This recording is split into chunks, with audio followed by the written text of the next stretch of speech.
Assalamualaikum warahmatullahi wabarakatuh. Hello everyone, welcome back to my English course channel.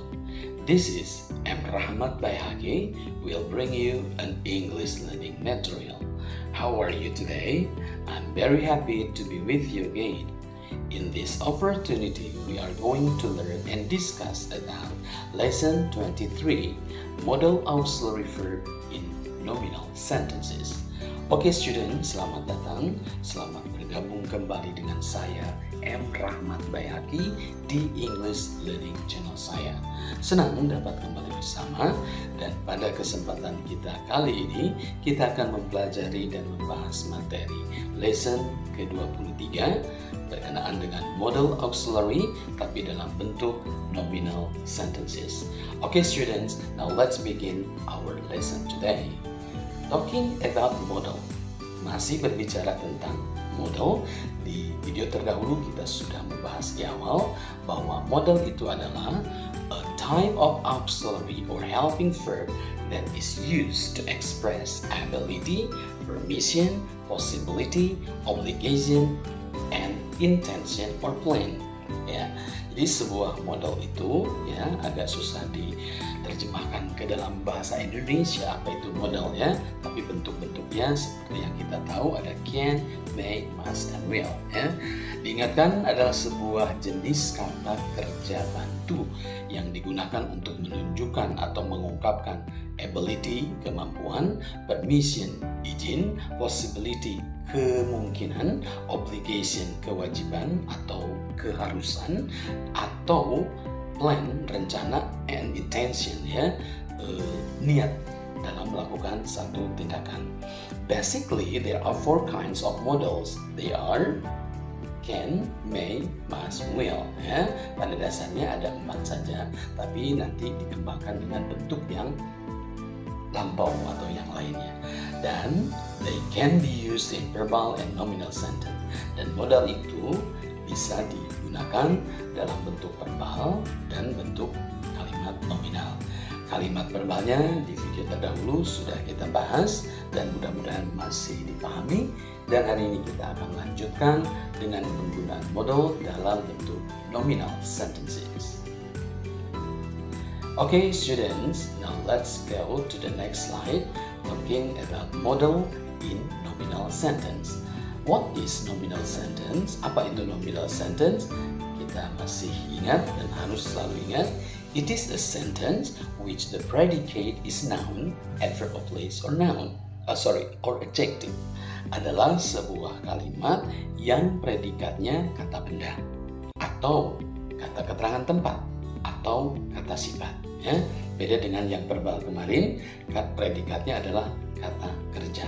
Oke, bisa dipahami, bisa dibedakan, dan mudah-mudahan bisa dipraktekkan. Ya, susunan atau pola kalimatnya adalah sebagai berikut: subjek ditambah modal, ya modalnya can, may, must, will, salah satu plus be. Nah ini ada cirinya harus menggunakan be karena menghadapi noun. Kemudian atau ya salah satu adverb of place atau adjective baru ke objek. Now let's see the examples in this. Can artinya dapat, it is used to show ability, masih artinya sama ya, menunjukkan kemampuan. Examples kita bisa lihat, you can be a doctor 2 years later. Kamu bisa menjadi seorang dokter 2 tahun yang akan datang. Nah, yang dicetak biru itu adalah menunjukkan kata benda, a doctor. Jadi can be a doctor. Ya. Yang kedua, the police can be here soon. Polisi dapat atau bisa berada di sini segera. Nah, ini adalah adverb of place. Ada kata here, ya, kata keterangan tempat yang lain bisa dicoba nanti ya. Kemudian yang ketiga ada the children can be happy in the park.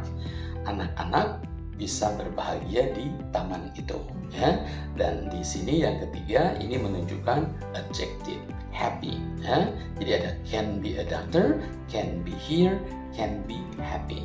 Nah, itu 3 kata yang selalu dalam bentuk nominal ya. Satu lagi, we can be in the hospital in 10 minutes. Kita bisa berada di rumah sakit dalam waktu 10 menit. Nah, ini termasuk kata keterangan tempat juga. Oke, itu untuk model yang pertama. Kita lanjut ke model yang kedua. Ada bentuk model may yang artinya boleh, digunakan untuk menunjukkan izin, permission, atau possibility, kemampuan. Now look at these examples. My son may be a businessman one day. Ya, anak laki-laki saya boleh menjadi pengusaha suatu hari, atau mungkin. Nah, ini satu kemungkinan, ya, juga satu izin, boleh jadi seorang pengusaha one day. Dan ini businessman termasuk kata benda atau noun. Yang kedua, the guest may be in the waiting room. Nah, guest, tamu, boleh berada di ruang tunggu, ya, atau mungkin berada di ruang tunggu. Dan ini merupakan adverb of place, ya, yang dicetak biru. Kemudian yang berikutnya ada my uncle may be lazy to go to school. My uncle may be lazy. Paman saya mungkin malas untuk pergi ke sekolah, ya. Nah, lazy di sini adalah kata sifat, ya, atau adjective. Dan terakhir, they may be in the bank tomorrow. They may be in the bank. Mereka mungkin berada di bank besok, atau mereka boleh berada di bank, boleh jadi barangkali, ya. Dan ini menunjukkan adverb of place, kata keterangan tempat. Okay, students, I hope you understand much about this. And now, let's go to the next model. Okay, now let's see the examples of must. Kita lihat contoh must berikut ini. Artinya sama, harus. It is used to show obligation. Digunakan untuk menunjukkan keharusan, ya, atau kewajiban. Examples, you must be a president one day. Nah, ini satu keharusan atau satu kewajiban barangkali, ya.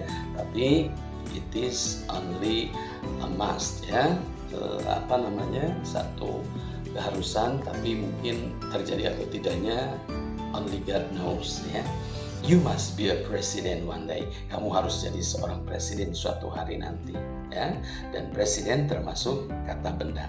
Yang berikutnya ada the workers must be in the office on time. The workers must be in the office. Para pegawai harus berada di kantor tepat waktu. Dan ini merupakan adverb of place, in the office. Yang ketiga, we must be strong to face the life. We must be strong. Kita harus kuat to face the life, menghadapi kehidupan ini. Strong ini termasuk adjective, ya. Dan terakhir, Mr. Ali must be in the airport soon. Mr. Ali harus berada di bandara segera. Dan in the airport bisa kita tahu ini adalah kata keterangan tempat. Okay, students, that's the model must. Dan terakhir kita lihat model ada will, ya, yang artinya masih sama, artinya akan, digunakan untuk menunjukkan plan or intention, rencana atau niat. You see the examples? The man will be a manager next month. Orang itu akan menjadi manajer bulan depan, ya. Dan manajer termasuk kata benda. Kemudian, my assistant will be in Jakarta tomorrow. Asisten saya akan berada di Jakarta besok. Ini termasuk adverb of place, ya. Next, the workers will be busy to finish their job. Para pegawai akan sibuk menyelesaikan pekerjaan mereka. Ini adjective, oke? Bisa dilihat, ya, mana noun, mana adverb of place, dan mana adjective. Dan terakhir, my sister will be in the restaurant tonight. Saudara perempuan saya akan berada di rumah makan nanti malam. Okay, students, I hope you understand much about modal in nominal sentence. And I think this is the end for our English material for today. Thank you very much for your attention, and please always try, pray, practice, and use your English anytime, because because no one can make your English better but you yourself. Goodbye student. Assalamualaikum warahmatullahi wabarakatuh.